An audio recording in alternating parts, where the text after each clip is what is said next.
Hello, everyone, and welcome to the latest edition of the Vitality Wellbeing Programme. My name is Jamie, and I am part of the coaching team at Vitality. And today's topic is one of the most important and impactful that we cover. The evidence is very clear that early diagnosis and treatment for cancer is crucial for the long-term survival. For anyone joining today, this topic is obviously quite impactful. It's quite meaningful to a lot of people. So please do exercise some self-care along the way. And the message that we really want to cover throughout is really, really simple. If you're listening to this and you have any concerns about yourself or even anyone else at all, please do seek medical attention as soon as you possibly can. Now, we're today discussing men's cancers in particular, and an apparent obstacle for men is their reluctance to consult a doctor. And we were actually just chatting beforehand about the amount of men that actually won't go and see a doctor because they fear that there's something might be wrong with that. And I think we're all guilty of it. I know that I certainly am. But there are movements such as Movember that happens every year in November that are changing the face of men's health. And currently there's around 90,000 men a year that are diagnosed with cancer.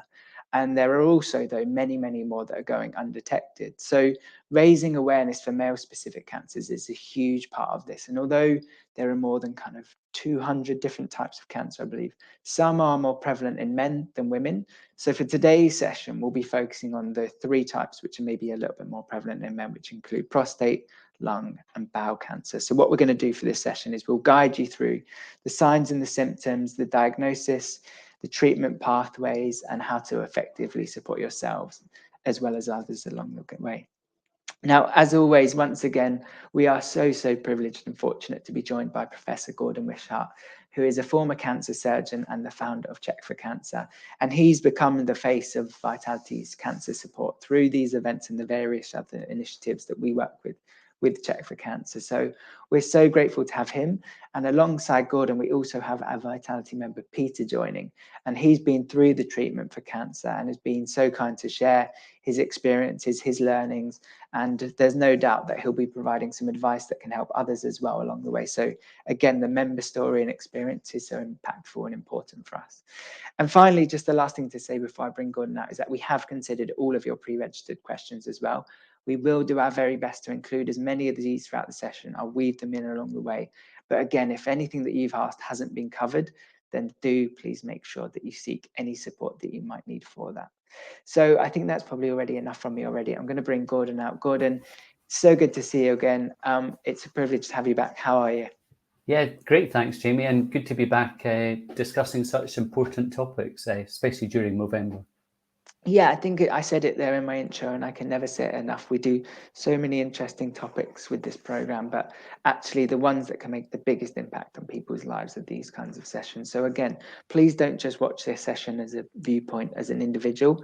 We all have a role to play in supporting others. Hopefully, if you're men, women, anyone else watching, then you can support others along the way. So Gordon, we're going to start with prostate cancer. That's the one that we've had the most interest in. That's the one that we've got most questions about, and very front of mind, I think, for men when they reach a specific age. So there's over 50,000 new cases of prostate cancer each year, and 78% survival rate for more than 10 years, which is all really, really promising statistics. But again, like, we're just going to cover the real basics of this. So are you able to share with us, if you're anyone in life, the signs and symptoms that you might need to be aware of, which could put you at risk of prostate cancer? Yeah, I think so. And I think it's worth saying, Jamie, that 52,000 cases a year translates roughly into a risk, a lifetime risk of about 1 in 8. So 1 in 8 men will develop prostate cancer in their lifetime. And I think that's pretty much the same as the breast cancer risk for women. It was 1 in 8, but now 1 in 7. But there are some people that are at higher risk than average. And those are men with a family history. So if your father or your brother or even your son has had prostate cancer, that does put you at increased risk. We know that it's also has a higher incidence in Black men, and it also has a higher incidence in men who are part of a family that has a BRCA2 mutation, one of the well-known mutations that causes breast cancer. So in some families, we'll see breast and prostate cancer running down through the family. So there's that average risk of 1 in 8, but some people are at higher risk. And one of the ways that men from 50 onwards can get checked is to go and ask their GP to have a PSA test. And just one of the things, unlike many other cancers that we've discussed, and like bowel and lung that we will discuss, there are no preventable risk factors for prostate cancer. So there are no lifestyle factors, for instance, that you can do something about. And as you alluded to, as you get older, the risk of developing prostate cancer increases.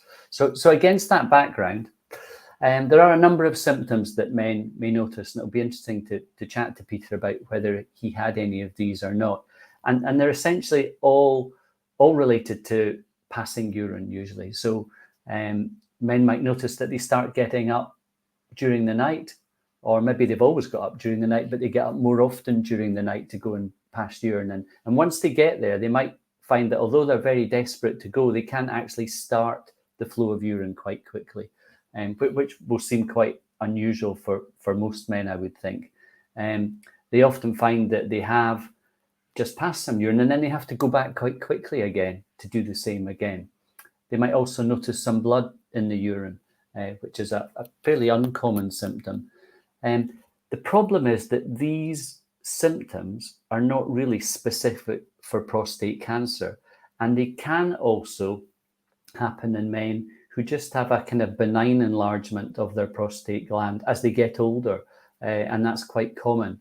And the other thing to say is that if we wait until symptoms arise, that's usually quite far on down the track of the advancement of that cancer. So we really want to be picking it up earlier by doing screening. If we wait for symptoms to arise, then the options for treatment might be quite limited. I think it's already an interesting place to start, Gordon, because you mentioned there that the majority of potential signs and symptoms are related to urine. Just interested, actually, from a physiological perspective, why is it that if you're potentially have prostate cancer, why does that affect your passing of urine specifically? Is it something related to mechanics? It's something anatomical. So you've got the bladder like this, and what sits underneath it is the prostate gland.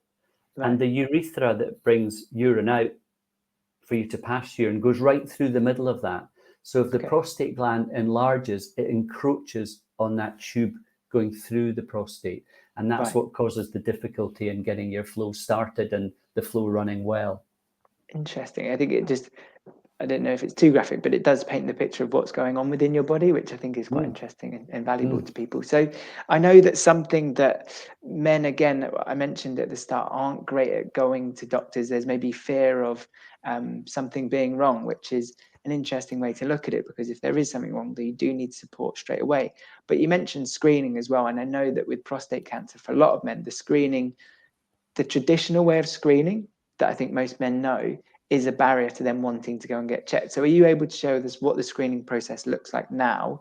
And even, should men fear it? Is it as bad as they may think? Kind of like, again, it's just important that we're just honest with this. So if it is or it isn't, it's just good to know kind of what's involved. Yeah. So I think it's worth just looking at the evidence, because there is so much written about PSA testing, which is a simple blood test. But there are several published studies now, long-term studies, that show if you use PSA, which is a blood test, to screen for prostate cancer, you will significantly reduce the number of deaths from prostate cancer. But some of the criticisms, and I think it's worth discussing them, about using PSA for screening is that PSA is not cancer specific. So even if you have that benign enlargement of your prostate gland I talked about as you get older, then your PSA will also go up with that. However, it's a good starting point to take you to the next point. The other thing that a lot of people have complained about is it can lead to unnecessary biopsy. So you might have a raised PSA, then you need a biopsy, and then you find out actually there was nothing wrong, there was no cancer. So that would be an unnecessary biopsy. And the third criticism is that it can pick up harmless prostate cancers. So prostate cancers that would probably never have caused a problem for that man in his lifetime. So against that background, some of these things will put some men off. And as we were discussing, there was a study recently that one of the things that discourages men from coming forward to be tested is that worry that they are going to be diagnosed and that they're worried about the side effects of surgery or some of the other treatments. But one of the things that has changed the use of PSA for screening is the introduction of MRI scans of your prostate gland. So 2 big studies in the UK in the last 5 years, the PROMISE study and the PRECISION trial, which took men with a raised PSA. They all had an MRI scan, and that determined who went forward to have biopsy. So not everybody had a biopsy. What they showed is by using MRIs, that second intervention, they were able to reduce the number of unnecessary biopsies by about 25%, which was great. And they also picked up a lot more of the aggressive prostate cancers, the ones you really want to pick up early so that they can stop doing the damage that they can. So I think there isn't a national screening program at the moment. I think it's not far away. I think what we really need is more access to short MRI scans after perhaps something like a PSA test. At the moment, there just isn't that access. Right. But when we have that, I think we'll see a national program coming in quite quickly. But in the meantime, any man from 50 onwards can go to his NHS GP and ask to have a PSA test. Amazing. I think that's good to know as well, that hopefully within not too long, not only will the testing is less invasive, it's probably more accurate as well to the specific needs of what you need to pick up. So again, that's probably hopefully bringing comfort to people in terms of what the process looks like. And if you've been through that, and then obviously, I guess the worst case scenario for most people would be that you then do get confirmed and diagnosed with prostate cancer. And this is where Peter's story is going to be really interesting, because he actually was diagnosed with prostate cancer. Are you able to talk us through, I know every single case is different, so there isn't exactly an answer to this question, but what the treatment options could be for men when they have been diagnosed? Yes, and I think that's perhaps one of the most involved discussions now is depending on what type of prostate cancer it is and what the stage of that prostate cancer is. There may be a range of different treatments and so you would need to go through the kind of risks and benefits of each of those with your prostate cancer team. And that might range from, actually, we're just going to keep an eye on this because we think this is maybe not a very nasty one, and we can just monitor that with regular scans and regular PSA tests. At the other end of the scale, it might involve removing all of the prostate gland or treating it with radiotherapy. Or somewhere in the middle, it may just be what's called focal therapy, where you're actually just trying to destroy a small part of the prostate gland. Okay. And so lots of different treatments with different risks and benefits. And so the great thing is we have that breadth of knowledge now about the different treatments and know which ones are safe. And so you really can have an individual discussion with an individual patient about what is best for them. Perfect. I think you've mentioned this previously before, but working with your consultant to understand the options and having that relationship is really important. And just final question, really. It's interesting that we've had, again, some people ask about the physiology of prostate cancer. Is there a reason why the prostate gland might be more susceptible to cancer than other parts of the body? Because like you mentioned the numbers before, like 1 in 8 men, is there anything that we know about that? You mentioned it probably isn't lifestyle affected, but is there any reason why we know that area in particular is a risk for men? I think that's a really good question, Jamie. I think there's a lot we still don't know about prostate cancer.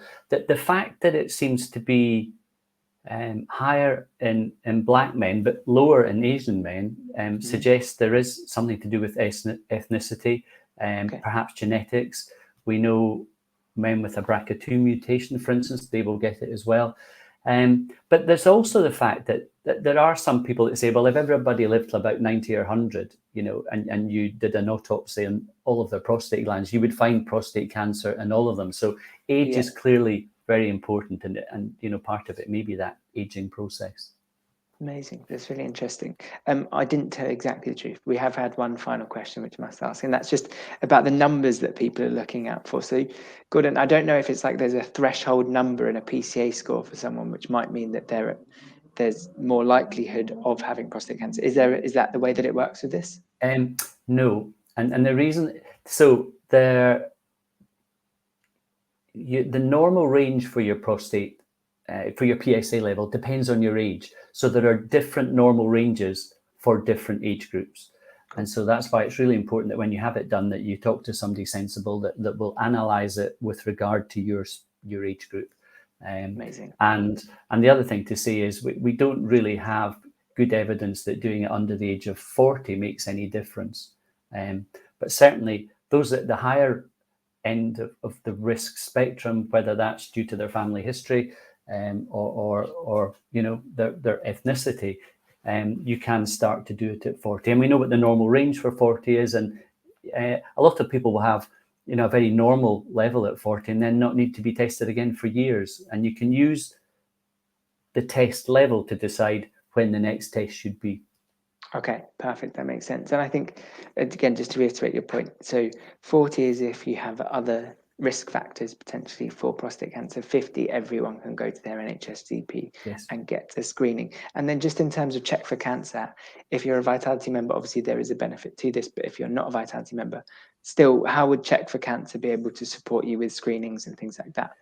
Yeah, prostate cancer is one of the screening tests that we offer at Check for Cancer. It's a blood test, but that can be done at home. They're really good finger prick blood sample tests that we send out to people's home now, and they just return those to our lab, and then we get in touch with the result. And then we have that onward pathway, if it is elevated, to have an MRI scan, or with that raised PSA, some men may want to go back into the NHS. So yes, I think that, but it all starts with really an at-home screening test. Amazing. So nothing too invasive for anyone. Perfect. Thank you, Gordon. Hopefully we've covered as much of prostate cancer as people are aware of. But like we said, Peter's story, I think we'll add more to that as well. If we move on to lung cancer now, I think, again, this is not based on a huge amount of knowledge, Gordon, but it seems like lung cancer, there are more lifestyle factors which are involved with getting lung cancer. So in terms of, I think I've read some statistics before around kind of like 80% of cases are preventable with the right screening process, with the right awareness as well. Again, are you able to share with us risk factors specifically associated with lung cancer? And then also, but probably most importantly, is the signs and symptoms that people need to be aware of as soon as possible? Okay. Well, by far the biggest risk factor is still smoking. And your risk is related usually to the length of time that you've smoked and the number of cigarettes that you smoke. And I think almost 80% of lung cancer cases are still caused by smoking. But there is also an increased risk with radiation. That can be external radiation. Different parts of the country have higher doses of radiation. It can also be if you've been exposed to radiation throughout your life, perhaps as a treatment for something else. But by far the biggest risk factor is still smoking. And Gordon, just on the note of smoking, obviously you'll notice there's lots more people vaping and things like that now. Do we know any research as to whether that has an impact, whether it's a risk? I don't know how far through that kind of phase we've got, but is there any evidence there, do you think? I've not seen any evidence that it increases the risk of lung cancer, but I have to say I'm really concerned about the damage that it's doing to people's lungs. These are really young people that are vaping, almost younger than people might have actually started smoking, 30 years ago. And when you see the huge amount of vapor that's released, and that's already been in their lungs, I think we're just stacking up a different health issue down the line, sadly. But I'm not aware of any evidence that increases your risk of lung cancer. Okay, cool. I think it's just good to be aware of. It's probably not recommended regardless. But in terms of signs and symptoms specifically for lung cancer, is this one a little more obvious? Are there things that would be a clearer indication potentially? Again, I think it's worth saying that usually symptoms from lung cancer present quite late in the evolution of the disease. But the kinds of things that people might notice would be, we can all get a bit of a cough during the winter. It might last 1 or 2 weeks, but if, 4 to 6 weeks later, you've still got a really bad cough, you should go and have that investigated.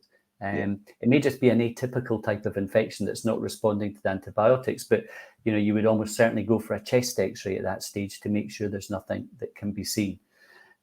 Sometimes men may actually cough up some blood, so that would be quite a worrying sign for most people. And again, that would usually lead to investigations being carried out. And then a bit like all cancers, there are a number of vague symptoms. You might just be off your lost your appetite. You might have lost a bit of weight. A number of vague symptoms like that. But again, the thing is that because the symptoms arise quite late, usually lung cancer is diagnosed at quite a late stage, and that's why our survival from lung cancer in the UK is so poor. We're not picking it up early enough. So the way to pick it up early is with screening. And there's been a big debate, I would say, in the last 20 years about whether screening works. Should screening be introduced for lung cancer? But last month, there was a really crucial message that came out of the UK National Screening Committee, and they actually recommended screening using CT scans for current or ex-smokers over the age of 55. Now that national screening programme won't be launched tomorrow or even next year. They'll spend the next 2 or 3 years, I suspect, just working out how best to implement that in the UK. But it does recognise the fact that the risk goes up as you get older. It goes up with smoking, and so it looks like the actual screening programme will be targeted to those two groups. Cool. I think it's good to see that all healthcare is going towards much more targeted and individualized approaches to it.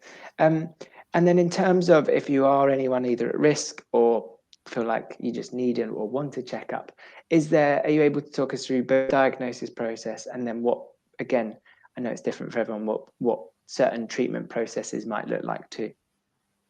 Yeah, that's right. So screening, you can screen for lung cancer a number of different ways. At Check for Cancer, we use a blood test that looks at antibodies in your blood that are raised against an underlying lung cancer. And then if that's positive, you go on to have a CT scan. As I just said, it looks like the National Screening Committee want to adopt CT scans as the initial screen, but it may take a few years to implement that. And chest x-ray, you don't get as much detail on a chest x-ray as you get on a CT scan. But if someone has some of the symptoms that we talked about, a cough going on for a number of weeks or coughing up blood, you may find that the GP does a chest x-ray in the first instance and then moves on to a CT scan. Or if they have access to CT scanning, which isn't great again throughout the UK, then that might be the best way. And you get so much more detail on the CT scan. In terms of treatment, it really depends whether it's still located within the lung or whether it's spread elsewhere. If there's no evidence of spread anywhere else, then surgery or radiotherapy or a combination of treatments may be possible. And we need to be picking up early so that those treatments are possible, so that people have a much better chance of living for 10 years afterwards. Yeah, perfect. I think, again, it's one which is people read the figures and the statistics around lung cancers and it's concerning, but we can make lifestyle choices which can hopefully improve those outcomes as well. But as always, if ever in doubt, please do go get a screening. You've heard the options there. Pretty non-invasive, but really will make a big difference.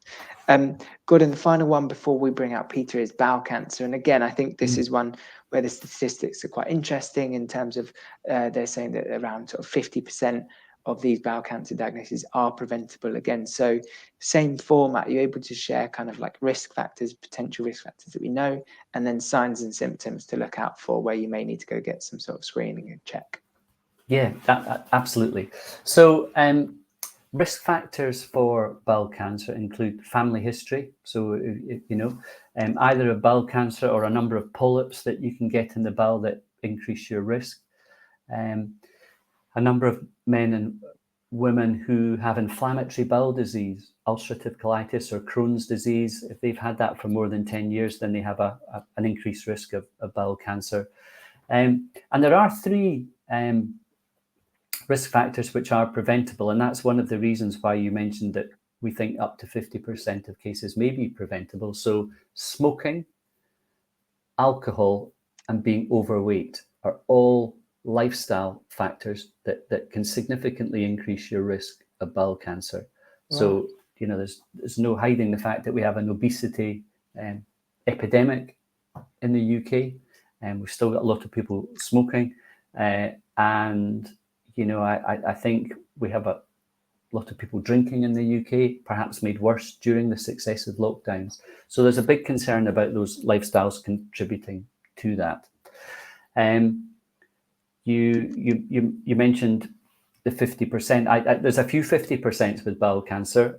So 50% preventable. It's also got about a 50% risk of surviving for 10 years. We need to get that much, much better. And the way to do that is to pick it up earlier, either through better access to diagnostic pathways or screening. And then the strange thing, if we talk about screening, the other 50% is there is a national screening program for bowel cancer where they send a test kit out to your home and it looks for blood in your bowel motion, but only 50% of men and women accept that screening test. The acceptance for breast screening is about 70%, but 50% is quite low, I think, for something that's freely available. It's easy to do. You can do it at home. And again, I think we need to be looking at why these uptake rates are so low. But yes, so if we talk about symptoms first, again, they present quite late. And the reason for that is your large bowel is about 4 or 5 centimeters in diameter. So you need quite a big tumor to grow inside there to block it off. Right. But if it does get to that kind of stage, then you can find that people have trouble going to the toilet. They get very constipated. They haven't been for days or even weeks. Or it can sometimes do the reverse. And for people who have a normal bowel habit, it can cause diarrhea. You may get bleeding that you can actually see when you go to the toilet. But the way that we can use the fact that bowel tumors often do bleed quite early on is that's the basis for the screening test, trying to detect microscopic blood within the bowel motion. And that's why that is so important. And it's not just diagnosing bowel cancer at an early stage. Quite often the blood will allow you to do a test, a colonoscopy, where you do a telescope examination of the bowel and you pick up some of the polyps that over the next few years are going to turn into bowel cancer. So screening can actually not just pick up cancer at an early stage, it can actually stop it happening. And that's why screening is so important. Amazing. So in terms of the screening, it looks like you kind of got 2 potential, like, is it like a first stage and a second stage? So first stage would be some sort of stool test looking for detections of blood, and then a colonoscopy, a bit more invasive, but going to give you a much more in-depth picture. It sounds like you do the stool test first before the colonoscopy. Is that how it usually works? That's absolutely right.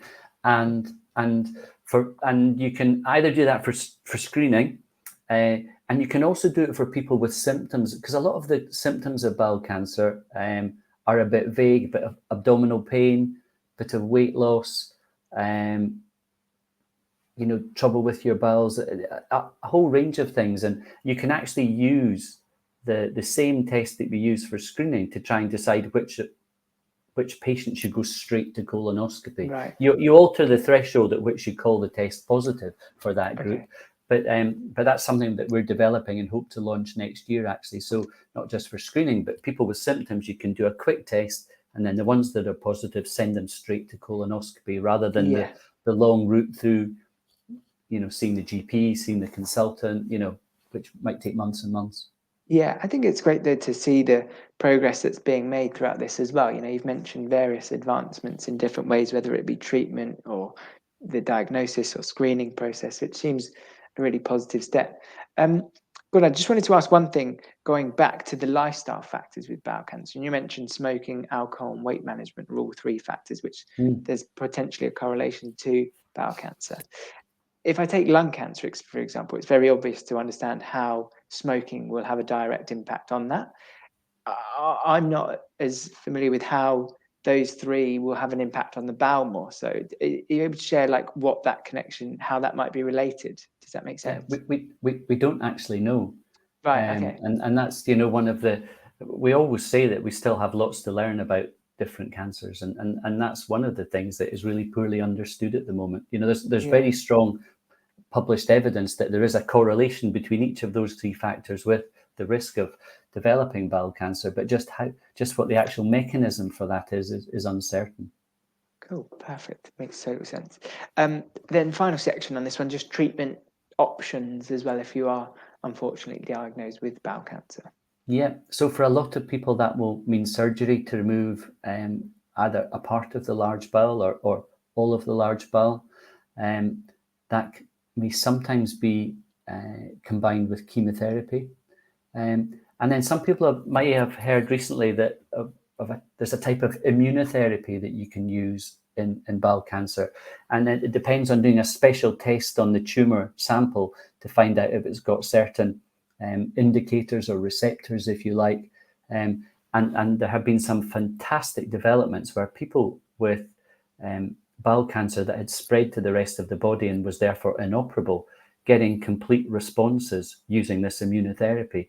Now, just how long that lasts for is uncertain and still to be, reported on.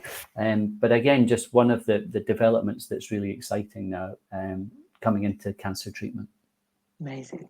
Gordon, as always, you cover so much in such an elegant way, and hopefully that's made it really, really clear for people. At this stage, we're going to get like a real life example of someone's journey and their story. So we're going to introduce Peter. Peter, firstly, thank you so much for joining us. It's a privilege to be able to talk to you, and it's great to have your input into this conversation. So we obviously would love to hear about your story. I don't want to ask too many questions initially, but I guess if a good place to start would maybe just be a quick introduction to yourself and kind of what made you go in the first place to have your initial checkup and the journey that you experienced with your cancer treatment. Well, thanks, Jamie. It's great to be here. It really picks up on what Gordon said about having symptoms, but I had misinterpreted my symptoms. Before COVID-19 and the lockdowns that accompanied that, I was diagnosed as pre-diabetic, which I was surprised about because I go to the gym a fair bit and I'm not hugely overweight or anything. Obviously, during the lockdown period, a lot of us didn't go to our GPs very often. And towards the end of that, when things eased up, I went back to my GP to find that I was diabetic. And he said, Peter, it's 3 years since we've done your PSA test, shall we do that? And I said, well, that's a good idea. Given my father had prostate cancer, and I said, well, I have been going to the loo a lot, but I know that that's one of the symptoms of diabetes. So now you've told me I've got diabetes, I assumed that getting up in the middle of the night quite a bit was all down to that. He said, well, we'll do the PSA test anyway. As Gordon said, it's just a quick blood test. Day later, phone say, look, we've had the PSA results. It was much higher than we would have liked, and that means we'd like to refer you to a hospital to do an MRI test. As Gordon says, now you don't have to go straight into biopsy. You first have an MRI test. So I went to a famous London cancer hospital, living in central London. That was very convenient. At this stage, this was still just on the NHS. That they saw me straight away. I'm wearing my mask. There was still a bit of lockdown on, everybody being as careful as possible. And they said, look, depending on the MRI results, we'll ask you to come back and we'll do a biopsy. And I think it was just under a week it took to get the MRI. And they said, MRI indicates that we need to do a biopsy. And I went in, and the person that did the biopsy said, look, we'll take some samples, we'll have a look, and within a week, we'll get back to you to see whether it's, prostate cancer or not. And they called me a week later, just under a week later. And I guess, when people are calling you earlier than they say, if we get back to you next Friday and they get back to you next Thursday, they think, okay, we found something, we need to be quick. So I thought, okay, I know this is not good news. They said, we do have prostate cancer, and so we need to talk about options. And I went in, and they explained that almost whatever was going to happen, we'd have to leave it for a few weeks because biopsy is quite invasive and your body gets pushed around and they need things to relax before, if they're going to do surgery. So I knew there'd be a few weeks, and I had a chat with a very good oncologist who talked through the various options. And the options, I was at Gleason grade either 4+3 or 3+4. Anyway, it was Gleason grade 7. They were comfortable that they could treat it in a number of ways. There's brachy, which is where they basically sow, I think, radioactive seeds into your testicles, and that is very localized and can stop it. I could have gone down the chemo route, which would have involved fairly regular, not feeling very well. There was the chance of doing radiotherapy, perhaps 20 sessions over a period of a few weeks, or the option of a radical prostatectomy, which is the option, after careful consideration, I went for, on the basis that as a middle-aged man with 2 teenage children and a partner who is above childbearing age, I wasn't going to have more kids. And this was the way that I could know that if it was a successful treatment, I would be completely cured and wouldn't have to go through radio chemo and the side effects of that. And, I was offered the chance to sperm bank, but that wasn't something that was relevant for me as a, plus 50-year-old man who doesn't want to have more children. But there is always that option.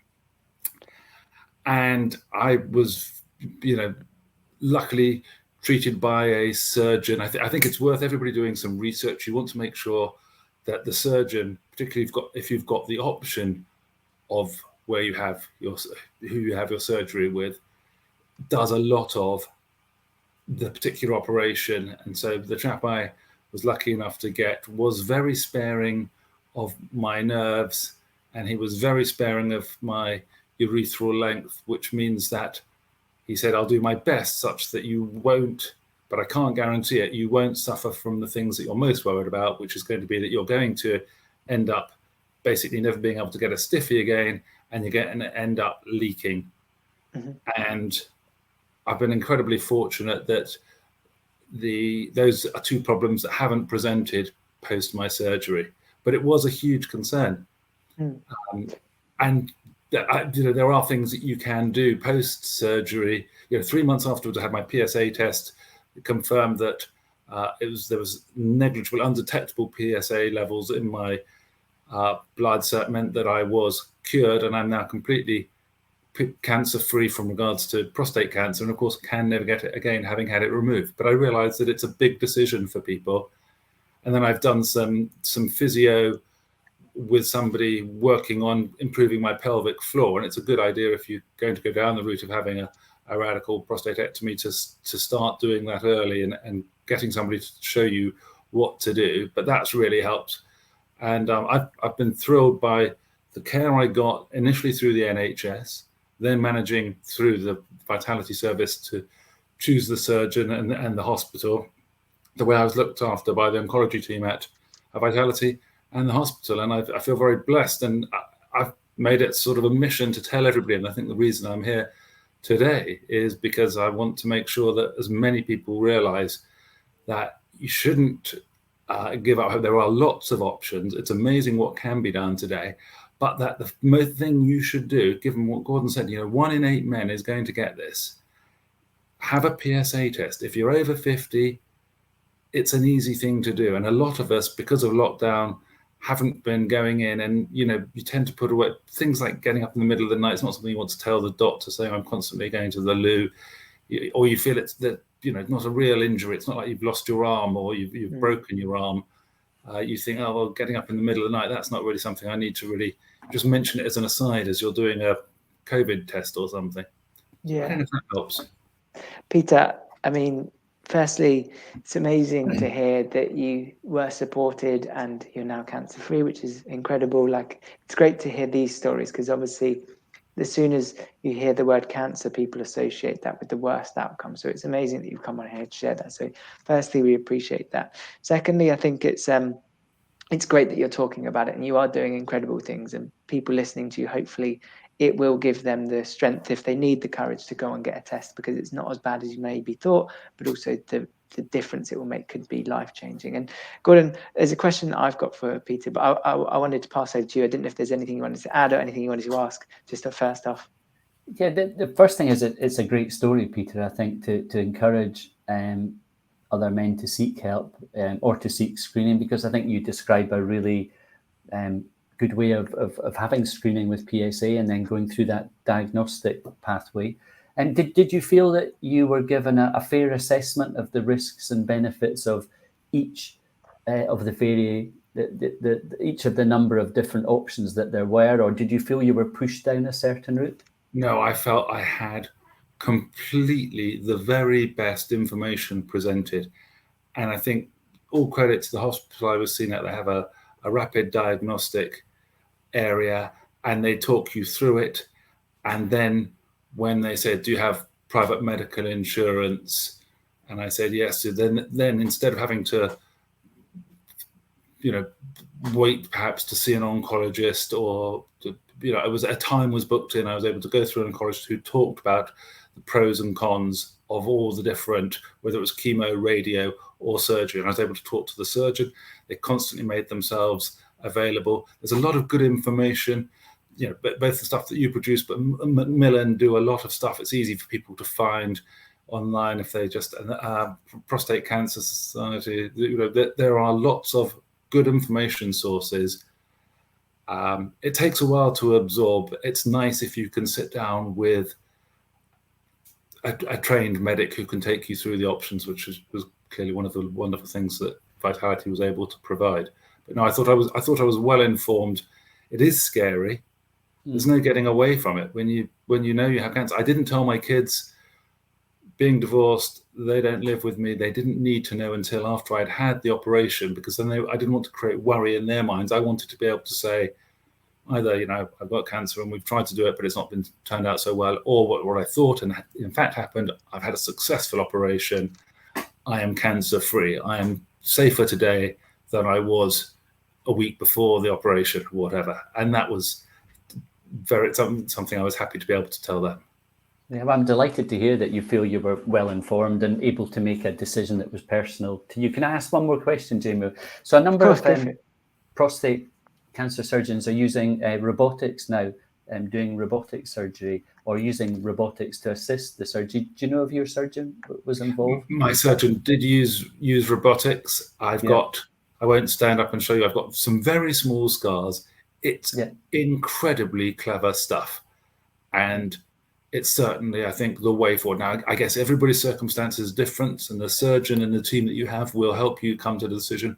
But I can totally understand that.